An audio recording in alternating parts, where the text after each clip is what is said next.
a nossa casa. Você pode ficar aqui à vontade junto com a gente. Isso. Bom, quando a gente... Senta aqui mais pertinho para a gente poder conversar melhor. Isso. Bom, Jean, a gente vai falar sobre violência e a gente sabe que, infelizmente, esse é um assunto que está aí recorrente nos nossos jornais, na roda entre amigos. Cada vez mais a violência se aproxima da nossa vida. E assim, às vezes a gente tem aquela sensação de que só vai acontecer com o outro, mas você está suscetível tanto quanto. Como a gente pode lidar com essa violência no nosso dia a dia? Carol, a violência ela tem se propagado de uma forma da qual hoje é bem recorrente o sentimento de insegurança dentro da sociedade da qual nós estamos inseridos. E uma forma de prevenção é você entender que todos nós que estamos compondo essa sociedade estamos suscetíveis a algum evento que pode desencadear um problema mais sério. Eu entendo que, a partir de uma visão psicológica, com esse momento tão, digamos assim, que inspira insegurança, a psicologia ela tem visto isso como um fator desencadeador de muitas patologias. Verdade. E dentre elas, essa em específico que nós vamos tratar hoje. Então eu entendo que a melhor maneira da prevenção é você entender que todos nós somos suscetíveis e tomar alguns cuidados que são básicos, né? Você sempre está analisando aonde você se encontra, com o advento da internet, da tecnologia. Às vezes a gente vê pessoas muito vulneráveis até pela questão de estar muito ligado ao WhatsApp e perde a noção do perigo. E são algumas coisas que podem propiciar um momento, digamos assim, inadequado, quando você pode se tornar vítima dessa violência que está crescendo a cada dia. Então vamos lá, se a pessoa for vítima, por exemplo, de um assalto, de um sequestro, alguma situação de um risco intenso, ela nunca está preparada, né? Sempre a coisa acontece quando você está distraído, enfim, você não tem como se preparar para esse momento. Mas depois que tudo isso acontece, naturalmente algumas pessoas acabam tendo reflexos, né, diante daquela situação. Quais são os mais comuns? Dentro da psicologia, nós estudamos as doenças psicopatológicas. E dentre elas, nós contemplamos uma classe de doenças que são denominadas como transtornos de ansiedade. É um conjunto de doenças que passa pela via do toque, pela via da síndrome do pânico e também o estresse pós-traumático. Então, a questão é essa, Carol. As pessoas que desenvolvem essas patologias que são de cunho psicossomáticas, porque é o psicológico interferindo no orgânico, são pessoas que têm uma predisposição genética. E aí há um evento que desencadeia essas patologias. Por exemplo, uma pessoa que passa por um processo de assalto, essa pessoa ela pode desencadear um problema de ansiedade, pode ser um estresse pós-traumático. Então, as pessoas hoje, muitas pessoas, hoje tem eu estava acompanhando uma pesquisa, 80% das crianças que passam por queimaduras de alto grau, elas têm sintomas de estresse pós-traumático. Então, a gente saber quem é quem no processo é um tanto como delicado, mas a gente só vai ver porque tem seres humanos que eles desenvolvem uma capacidade que é de cunho genético, que é chamado de resiliência, que é a capacidade de você crescer a meio ao sofrimento. Já outros não vão dar conta de absorver, elaborar um momento difícil que está vivenciando. Ou seja, cada um reage de uma forma muito particular, né? Cada um tem uma característica psicológica, né, Carol? Tem pessoas que ele vai conseguir elaborar o momento do qual ele está vivendo, que é um momento, digamos assim, difícil, mas tem outras pessoas que não vão dar conta. E aí pode surgir uma dessas patologias, que elas tem como base a ansiedade. Inclusive, o que você está falando, eu acho que também nos remete muito ao durante a situação, não só o pós. Porque, por exemplo, no durante, em que tudo está acontecendo, tem gente que fica totalmente imobilizada. Não consegue ter nenhuma ação, nem gritar, nem correr, nem nada.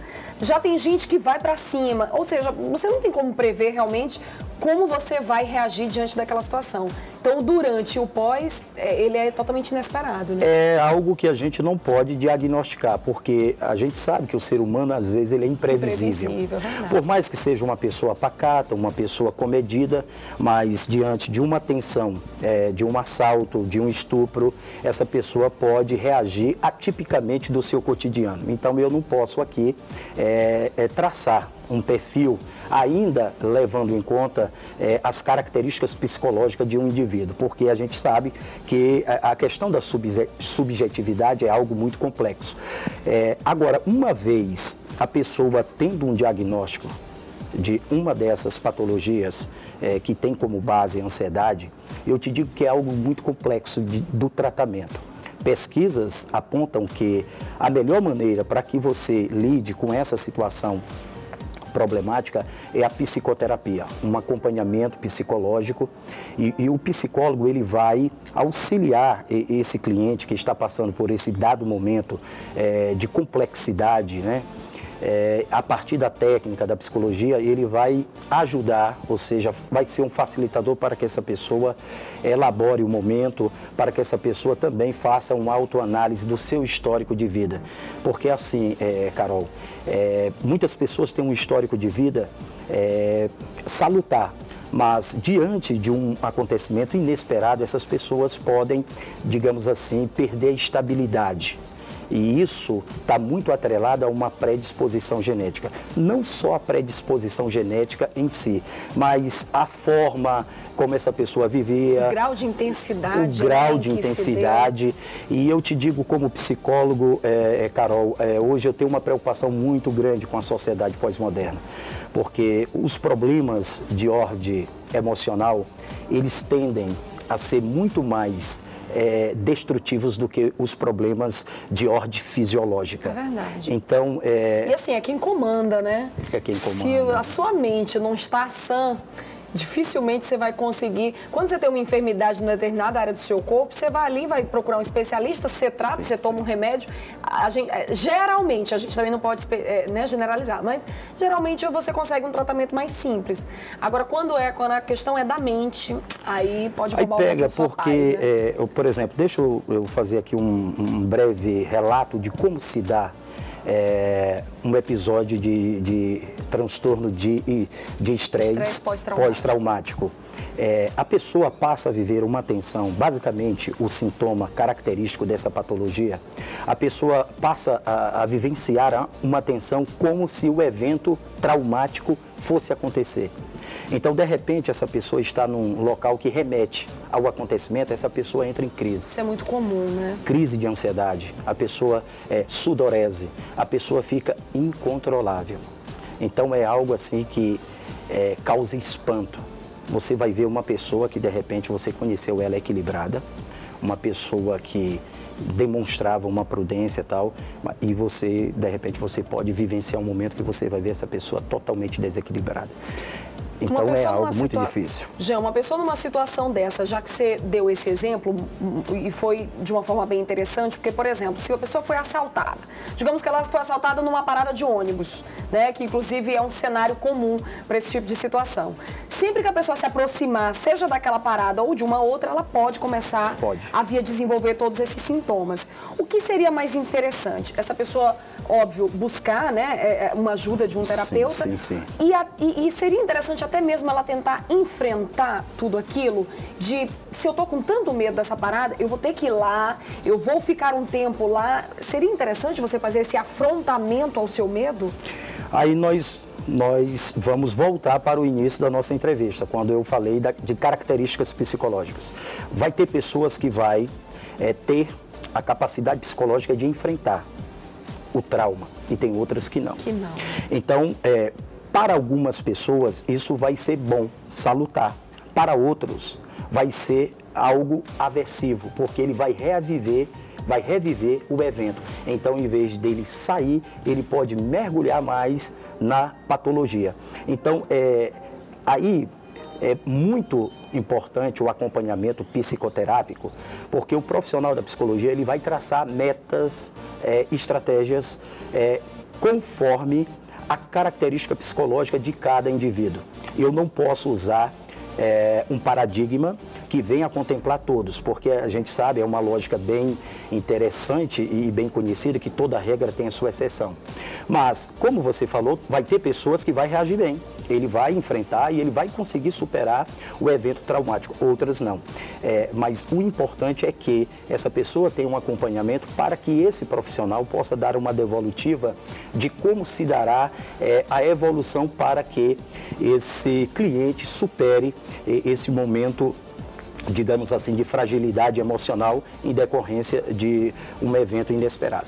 Agora, sabe o que eu percebo? Tem muita gente que está ali ao redor, e isso pode ser família, pode ser os amigos, acabam que julgam de que aquilo é frescura. Ah, não, gente, você não precisa isso. Acha que a pessoa está, assim, super valorizando aquele evento. Mas, como você falou, cada pessoa reage de uma forma. Como que as pessoas que estão ali próximas podem ajudar essa pessoa a poder superar esse momento?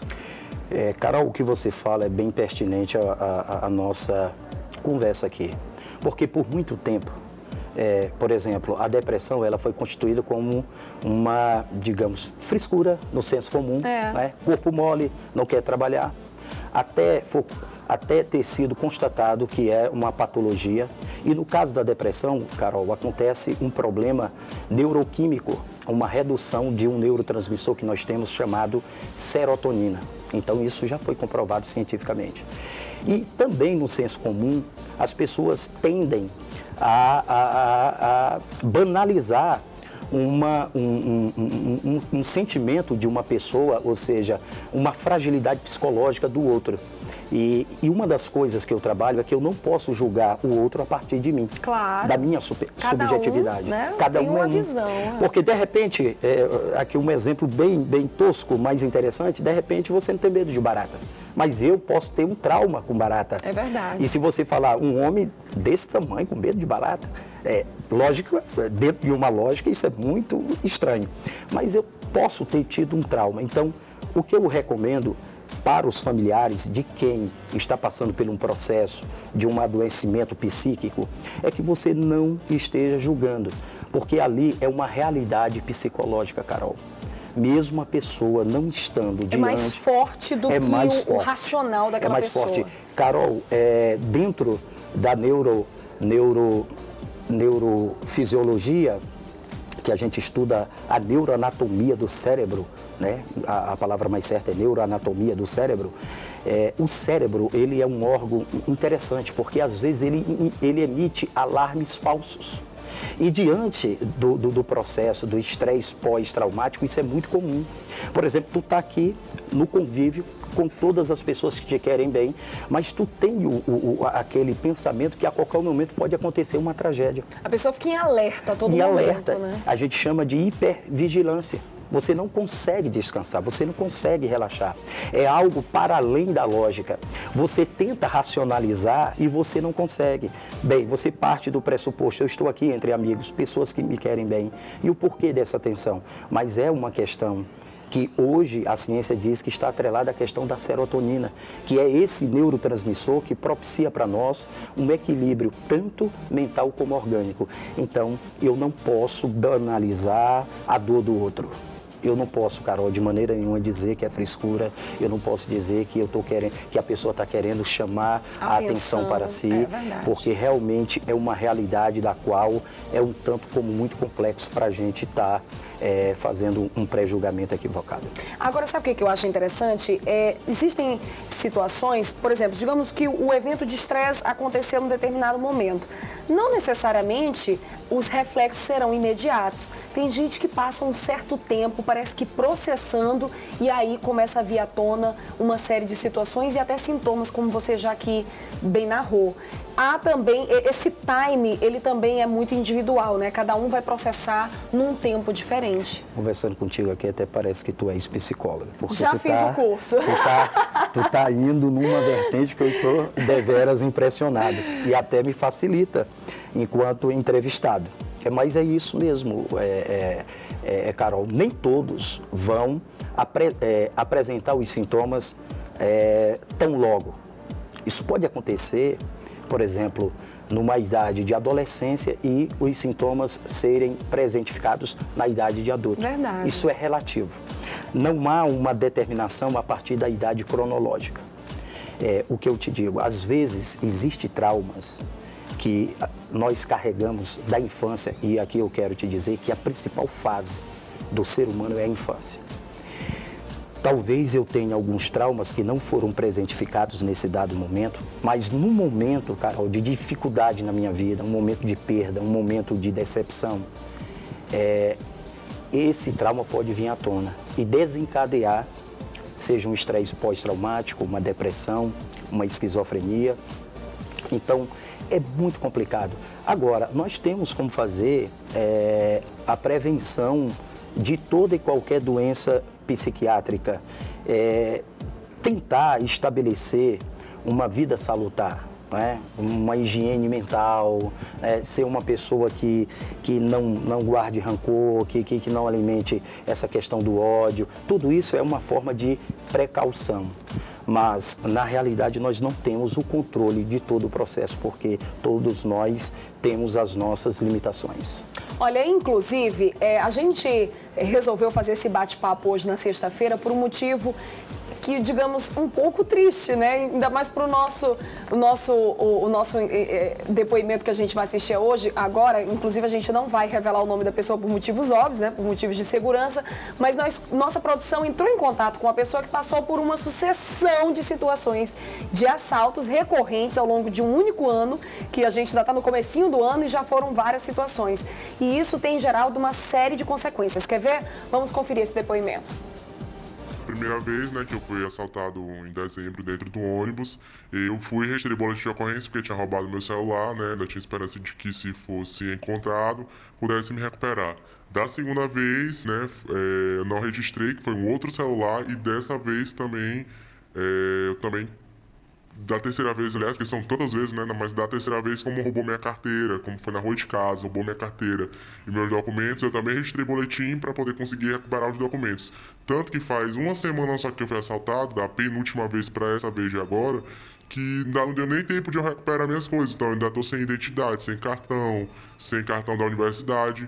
Então eu estou sem nenhum documento porque essa última vez foi tão próxima que eu não tive nem tempo hábil, como foi antes do carnaval, e essa depois do carnaval. Não deu tempo ainda de registrar boletim, de recuperar, aliás, que a outra eu consegui registrar o boletim, mas não deu tempo de recuperar. Mas de todas essas situações, o que eu percebi é que, pelo menos a primeira, a segunda e agora a última, eles não tinham aparência nenhuma de criminoso. Eu só olhava para a cara deles, pareciam pessoas normais. O que levantaria suspeita, por exemplo, que eu poderia ter tomado alguma atitude, foi, por exemplo, eles mudaram de lugar muito fácil. Então, ele primeiro, da vez que eu fui assaltado dentro do ônibus, da outra vez que eu fui assaltado dentro da van, eles sentavam, ficavam trocando de lugar, como se estivessem escolhendo as vítimas, né? Da primeira vez ele entrou dentro do ônibus no João Paulo, como se fosse um passageiro normal, deu bom dia para o motorista, bom dia para a cobradora, só que quando ele mudou de lugar 3 vezes, na quarta vez ele foi me assaltar. E dessa última vez também, eles 3 entraram no bairro de Fátima como se fossem passageiros normais, como se fossem 3 pessoas pegando uma van. E aí, só que eles trocaram de lugar. O primeiro estava próximo da cobradora da van, só que ele pediu para sentar na cadeira do lado do motorista. O segundo estava na cadeira da frente, mudou de lugar, e o último também mudou de lugar de novo. Então, isso poderia ter levantado alguma suspeita, e aí foi quando já estava chegando aqui próximo ali de uma concessionária de motocicletas, eles anunciaram o assalto e daí já foram levando a van. Todas as vezes a gente tentou algum contato. Dessa última vez, por exemplo, a gente viu uma viatura da polícia, tentou avisar, só que eles não tomaram nenhuma atitude. Então, o que fica no final disso tudo é aquela sensação de medo, entendeu? De insegurança mesmo.